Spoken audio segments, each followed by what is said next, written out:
کبھی رات کو سونے سے پہلے یہ خیال آیا ہے کہ کیا یہ وہی زندگی ہے جو کبھی سوچی تھی؟ ہم یا یہ بھی ان کروڑوں لوگوں کی طرح ہے جو بس صبح اٹھتے ہیں، کام پر جاتے ہیں اور اس امید پر سو جاتے ہیں کہ کبھی نہ کبھی سب ٹھیک ہو جائے گا؟ جی ہمیں بچپن سے سکھایا جاتا ہے کہ بھئی محفوظ راستہ چنو، بھیڑ کے ساتھ چلو، لیکن تاریخ تو کچھ اور ہی کہتی ہے۔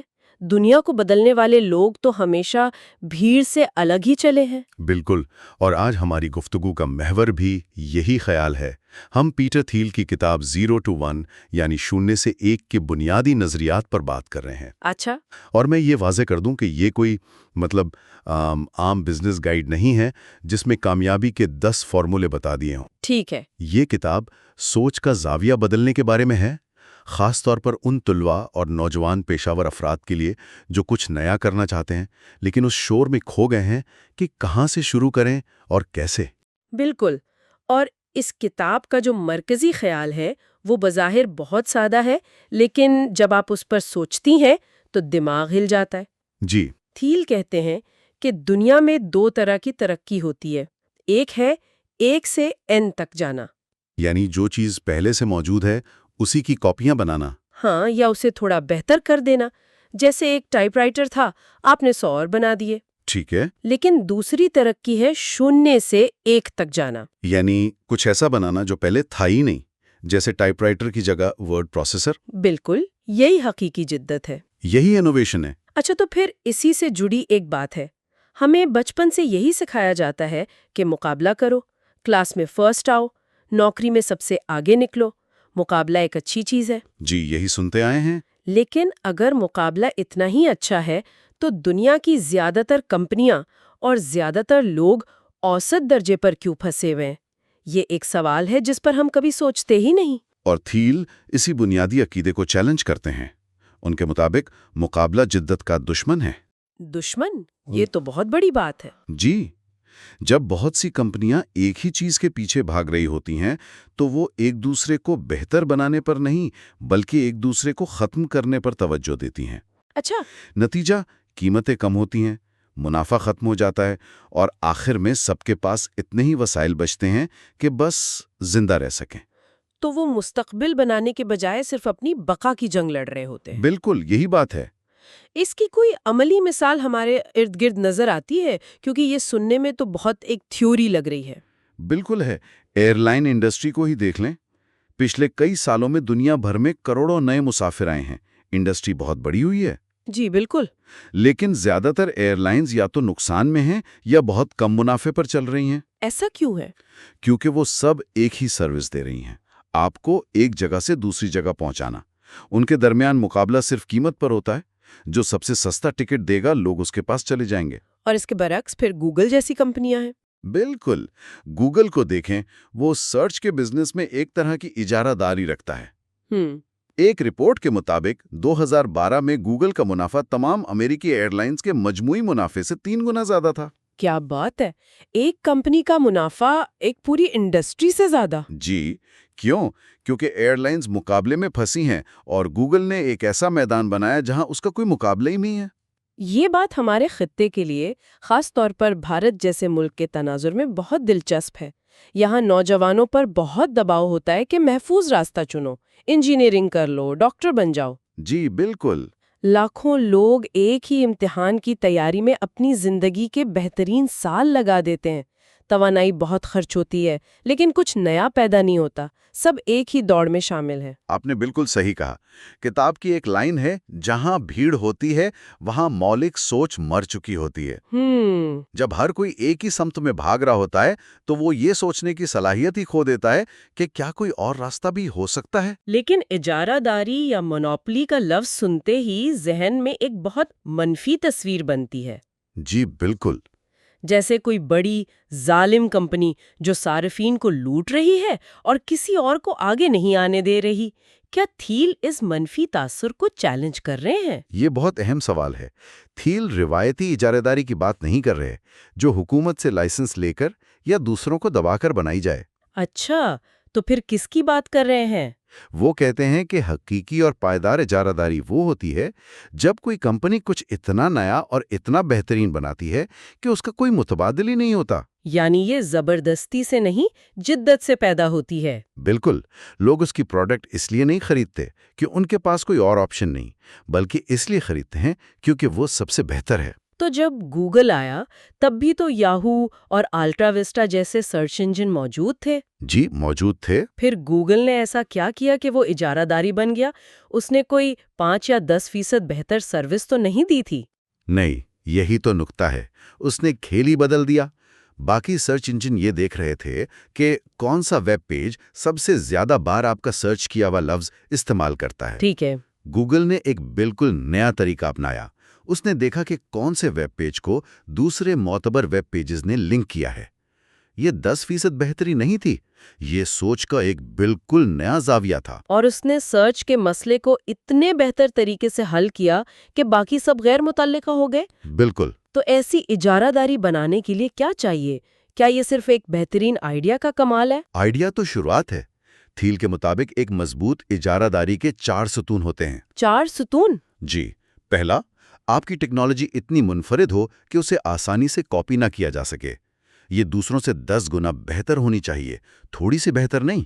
10 گنا بہتر؟ واو! دوسرا ہے نیٹ ورک اثرات، یعنی آپ کی سروس ایسی ہو کہ جتنے زیادہ لوگ اسے استعمال کریں وہ اتنی ہی بہتر ہوتی جائے، جیسے فیس بک یا واٹس ایپ۔ صحیح۔ اور باقی دو؟ تیسرا ہے پیمانے کی معیشت، یعنی جیسے جیسے آپ کا کاروبار بڑھے آپ کی لاگت کم ہوتی جائے۔ اور چوتھا، ایک مضبوط برانڈ۔ ایپل اس کی بہترین مثال ہے۔ بالکل، لوگ صرف فون نہیں خریدتے، وہ ایپل کا ایک تجربہ خریدتے ہیں جس پر انہیں بھروسہ ہے۔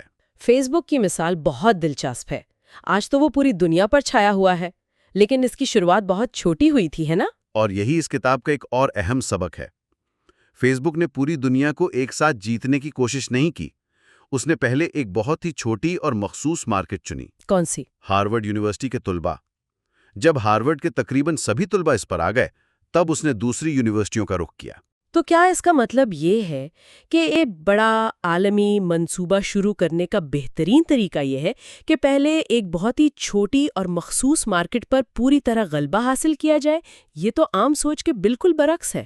بالکل، سب کہتے ہیں کہ بڑی مارکیٹ کو ٹارگٹ کرو، جی، لیکن تھیل کہتے ہیں کہ پہلے ایک چھوٹی جھیل کا بادشاہ بنو، پھر سمندر فتح کرنے نکلو۔ واہ! اگر آپ شروع میں ہی سمندر میں کود گئے تو وہاں پہلے سے موجود بڑی مچھلیاں آپ کو کھا جائیں گی۔ ایک مخصوص مارکیٹ پر غلبہ حاصل کرنے سے آپ کو سیکھنے، اپنی پروڈکٹ کو بہتر بنانے اور منافع کمانے کا موقع ملتا ہے، جو بعد میں توسیع کے لیے ضروری ہے۔ تو یہ سب کچھ، یعنی مقابلے سے بچنا، اجارہ داری بنانا، چھوٹی مارکیٹ سے شروع کرنا، یہ سب آتا کہاں سے ہے؟ ظاہر ہے یہ بھیڑ کی پیروی کرنے سے تو نہیں آتا۔ نہیں، بالکل نہیں۔ تھیل کا ماننا ہے کہ ہر عظیم کمپنی کی شروعات ایک راز سے ہوتی ہے۔ ایک راز سے؟ جی، اور اسی سے جڑا وہ سوال ہے جو وہ اکثر اپنے شاگردوں سے پوچھتے تھے اور جو اس کتاب کا دل ہے۔ ایسی کون سی اہم سچائی ہے جس پر آپ یقین رکھتے ہیں لیکن زیادہ تر لوگ آپ سے متفق نہیں؟ یہ سوال سننے میں جتنا آسان لگتا ہے اس کا جواب دینا اتنا ہی مشکل ہے۔ بہت مشکل ہے۔ کیونکہ ہمارا پورا تعلیمی اور سماجی نظام ہمیں اتفاق رائے سکھاتا ہے، اختلاف کرنا نہیں۔ یہی تو چیلنج ہے۔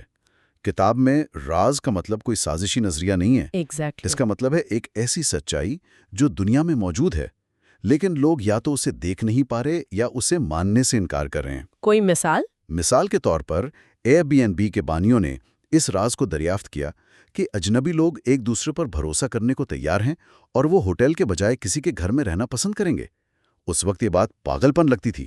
صحیح بات ہے۔ آج یہ اربوں ڈالر کی انڈسٹری ہے۔ ٹھیک ہے، تو اگر ایک منفرد آئیڈیا یا راز کامیابی کی کنجی ہے تو پھر اتنے سارے نئے منصوبے، اتنے سارے سٹارٹ اپس ناکام کیوں ہو جاتے ہیں؟ کیا ان کے پاس اچھے آئیڈیاز نہیں ہوتے؟ تھیل کہتے ہیں کہ ناکامی کی وجہ اکثر محنت کی کمی یا آئیڈیا کی کمی نہیں ہوتی، تو پھر کیا ہوتی ہے؟ سمت کی غلطی ہوتی ہے۔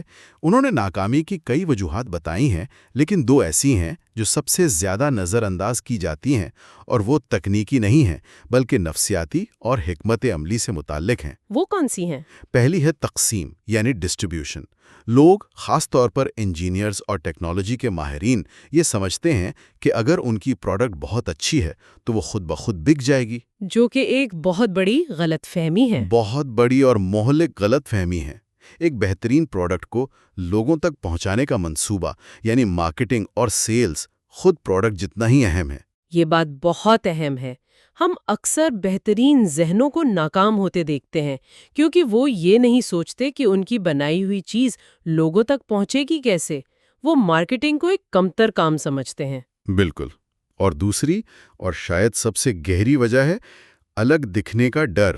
الگ دکھنے کا ڈر؟ جی، یہ تکنیکی نہیں بلکہ خالصتاً نفسیاتی ہے۔ کتنے ہی بہترین خیالات صرف اس لیے دفن ہو جاتے ہیں کیونکہ انہیں پیش کرنے والا بھیڑ سے الگ کھڑے ہونے میں گھبراتا ہے۔ وہ سوچتا ہے اگر میں غلط ہوا تو سب مجھ پر ہنسیں گے۔ اور یہ ڈر جدت کا سب سے بڑا قاتل ہے۔ سب سے بڑا قاتل۔ یہ الگ دکھنے کا ڈر، یہ اس بات سے بھی جڑا ہے کہ ہم مستقبل کو دیکھتے کیسے ہیں۔ کیا مستقبل پہلے سے طے شدہ ہے یا ہم اسے بنا سکتے ہیں؟ جی، کتاب مستقبل کو دیکھنے کے دو بنیادی نظریات بتاتی ہے۔ ایک ہے غیر یقینی مستقبل یعنی انڈیفینٹ فیوچر کا نظریہ۔ اچھا۔ اس سوچ کے مطابق مستقبل غیر متوقع ہے، ہم اس کے بارے میں کچھ نہیں جان سکتے۔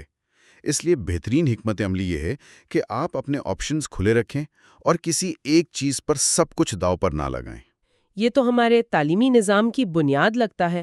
ہمیں سکھایا جاتا ہے کہ ہر مضمون میں تھوڑا تھوڑا جانو، ایک ویل راؤنڈڈ شخصیت بنو تاکہ کل کو کوئی بھی نوکری مل جائے۔ بالکل، یہ ایک پیروکار کی سوچ ہے، ایک فالوور کی سوچ۔ اس کے برعکس دوسرا نظریہ ہے یقینی مستقبل کا، ڈیفینٹ فیوچر۔ اس سوچ کے مطابق مستقبل وہ نہیں جو ہمارے ساتھ ہوگا، بلکہ مستقبل وہ ہے جسے ہم بنائیں گے۔ واہ! ان لوگوں کے پاس ایک واضح منصوبہ ہوتا ہے، ایک ویژن ہوتا ہے کہ دنیا کیسی ہونی چاہیے، اور وہ اسے حقیقت بنانے کے لیے اپنی پوری توانائی لگا دیتے ہیں۔ 0 سے 1 جانے والے لوگ اسی نظریے پر یقین رکھتے ہیں۔ یعنی ایک بانی یا فاؤنڈر اور ایک عام مینیجر میں یہی فرق ہے۔ مینیجر موجودہ نظام کو چلاتا ہے جبکہ بانی ایک نیا نظام بناتا ہے۔ بالکل۔ ہمارا تعلیمی نظام ہمیں اچھے مینیجر بننا سکھاتا ہے، بانی بننا نہیں۔ یہ ہمیں صحیح جواب دینا سکھاتا ہے لیکن نئے سوال پوچھنا نہیں سکھاتا۔ اور یہی وہ نقطہ ہے جہاں ہمارے جیسے معاشروں کو سب سے زیادہ سوچنے کی ضرورت ہے۔ ہمارے پاس ٹیلنٹ کی کمی نہیں، محنت کی کمی نہیں۔ تو پھر کمی کس چیز کی ہے؟ کمی ہے تو سوچ کی سمت کی۔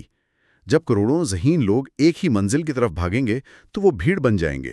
مستقبل بھیڑ نہیں بناتی، مستقبل وہ بناتا ہے جو اس سمت میں پہلا قدم رکھتا ہے جہاں بھی کوئی راستہ نہیں ہے۔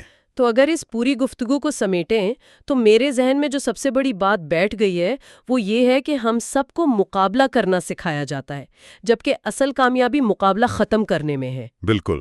یہ سوچ ہی بہت الگ اور طاقتور ہے۔ یہی مرکزی خیال ہے، اور یہ صرف کاروبار کے لیے نہیں ہے، یہ ہر فرد کے کیریئر پر بھی لاگو ہوتا ہے۔ کیسے؟ خود سے پوچھیں، کیا میں وہ کام کر رہا ہوں جو ہزاروں دوسرے بھی کر رہے ہیں اور ان سے تھوڑا بہتر کرنے کی کوشش کر رہا ہوں؟ یا میں نے کوئی ایسی خاص مہارت یا علم حاصل کیا ہے جو مجھے اپنی فیلڈ میں منفرد بناتا ہے؟ یعنی کیا میں 1 سے n کی دوڑ میں ہوں یا 0 سے 1 کا سفر کر رہی ہوں؟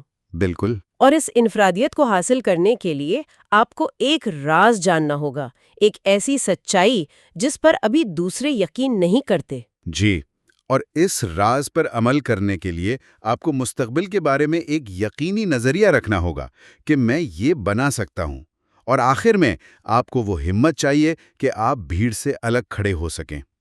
یہ چاروں چیزیں ایک دوسرے سے جڑی ہوئی ہیں۔ مقابلے سے بچو، منفرد بن کر اجارہ داری قائم کرو، اس کے لیے ایک راز دریافت کرو اور اس راز کو حقیقت بنانے کا پختہ یقین اور ہمت رکھو۔ آپ نے بالکل خلاصہ کر دیا۔ تو عملی طور پر اس کا مطلب یہ نہیں کہ ہر کوئی کل جا کر کمپنی کھولے۔ ہرگز نہیں، اس کا عملی مطلب ہے اپنی سوچ بدلنا۔ اچھا۔ اپنے کام میں، اپنی پڑھائی میں، اپنی زندگی میں یہ سوال پوچھنا، یہاں ایسا کیا ہے جو اہم ہے لیکن ابھی تک کسی نے نہیں کیا؟ یا ایسی کون سی پریشانی ہے جسے سب نے قبول کر لیا ہے لیکن میں اسے حل کر سکتا ہوں؟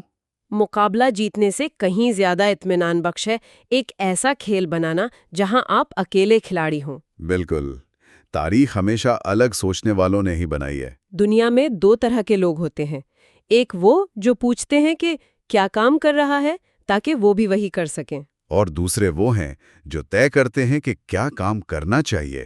0 to 1 کا حتمی پیغام شاید یہی ہے۔ جی، یہ صرف ایک کتاب نہیں، یہ سوچ کا ایک فریم ورک ہے، اور یہ ہمیں یاد دلاتی ہے کہ مستقبل ان لوگوں کا انتظار نہیں کرتا جو صرف تیار رہتے ہیں، مستقبل ان لوگوں کا ہوتا ہے جو اسے بنانے کی ہمت کرتے ہیں۔